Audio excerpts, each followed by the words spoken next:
వంగ గీత గారి యొక్క రాజకీయ ప్రస్థానాన్ని చూసుకుంటే ఆవిడ ఏ స్థాయి నుంచి ఏ స్థాయి వరకు ఆవిడ పనిచేశారు. అండ్ ఆవిడ పనిచేసిన ప్రతి పదవిలోనూ ఆయనకి చేతనైనంత, అంటే ఆవిడ చుట్టూ ఉన్న జనాలకి చేతనైనంత ఆవిడ చేసుకుంటూ వచ్చారు. స్టార్టింగ్ ఫ్రమ్ చిన్న పొజిషన్ ఇస్తే ఆ పొజిషన్ వరకు ఆవిడ ఎంత చేయగలిగారు, కొంచెం ఆ తర్వాత ఎంపీగా ఎంత చేయగలిగారు చూస్తూనే ఉన్నారు, ప్రజలకి తెలుసు.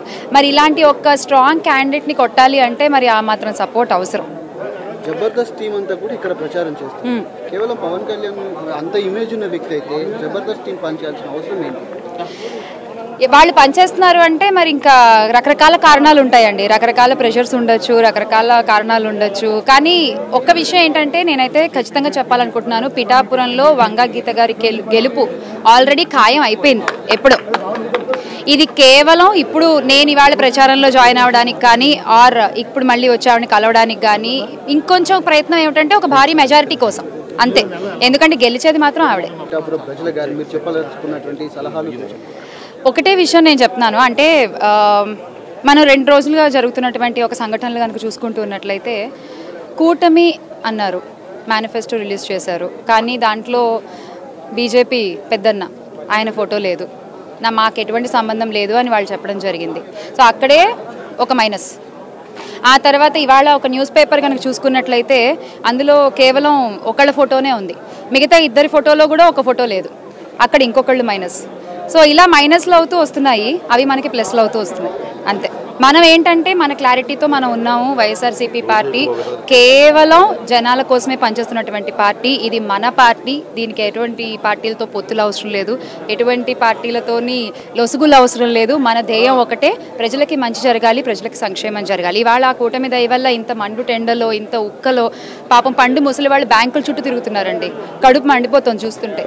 ఆ మంటనంతా మీరు ఓటుగా మార్చి వైసీపీని గెలిపించాలి, జగనన్నని సీఎం చేయాలి. ప్రియమైన ఆంధ్రప్రదేశ్ ప్రజలకి నమస్తే. జరిగిన ఎన్నికల్లో ప్రజలిచ్చిన తీర్పుని స్వాగతిస్తున్నాము. ఖచ్చితంగా ఈ క్షేత్ర స్థాయిలో జరిగినటువంటి ఎన్నికల్లో ప్రజలదే అంతిమ తీర్పు. మీ తీర్పుని ఖచ్చితంగా స్వాగతిస్తున్నాం, గౌరవిస్తున్నాను.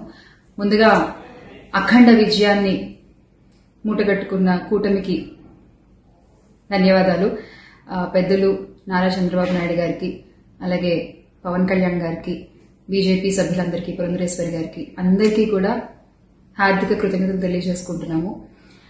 అలాగే వైసీపీ గెలుపు కోసం కష్టపడ్డ ప్రతి కార్యకర్తకి, ప్రతి ఒక్కళ్ళకి, వైసీపీ కుటుంబం మొత్తానికి కూడా పేరు పేరున ధన్యవాదాలు. ఎస్, ఓడిపోయాము, కానీ ఒకటి గుర్తుపెట్టుకోవాలి, గెలిచిన నాడు ఎప్పుడూ విర్రవీగలేదు విజయ గర్వంతో, ఓడిపోయిన నాడు ఏనాడు కూడా కుంగిపోలేదు. అలాగే ఈసారి కూడా మన జగన్మోహన్ రెడ్డి గారు మరింత బలాన్ని పుంజుకుని మళ్లీ ఖచ్చితంగా మీ అందరి సపోర్ట్తో మనందరం కలిసి జగనన్నతో నడిస్తే ఖచ్చితంగా మళ్లీ ఒక మంచి ప్రభుత్వంగా మనం ఏర్పాటవుతాము.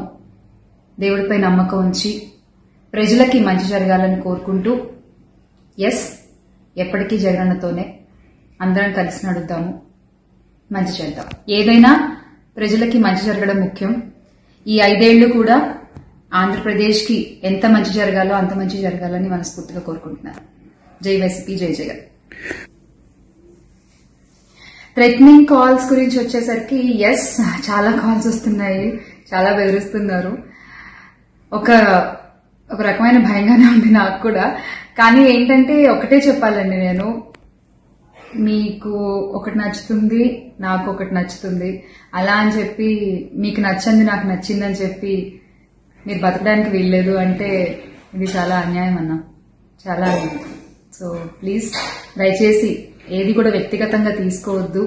నేను వ్యక్తిగతంగా ఎవరిపైనా విమర్శలు చేయలేదు, చెయ్యను కూడా. ఎప్పటికీ నాకు చాలా గౌరవం, ఎవరన్నా కూడా వ్యక్తిగత విమర్శలు ఏవి నేను ఎప్పుడు చేయలేదు, చేయను, మళ్లీ చెప్తున్నాను. సో దయచేసి మీరు కూడా ఏది పర్సనల్ గా తీసుకోవద్దు. ఎస్, ఒక పార్టీని గెలిపించేటువంటి ప్రయత్నంలో నేను ఎంత చేయాలో అంతా చేశాను, ఉన్నదే చెప్పాను, లేనిది ఎక్కడా మాట్లాడలేదు. దయచేసి దాన్ని అర్థం చేసుకుంటారని కోరుకుంటున్నాను.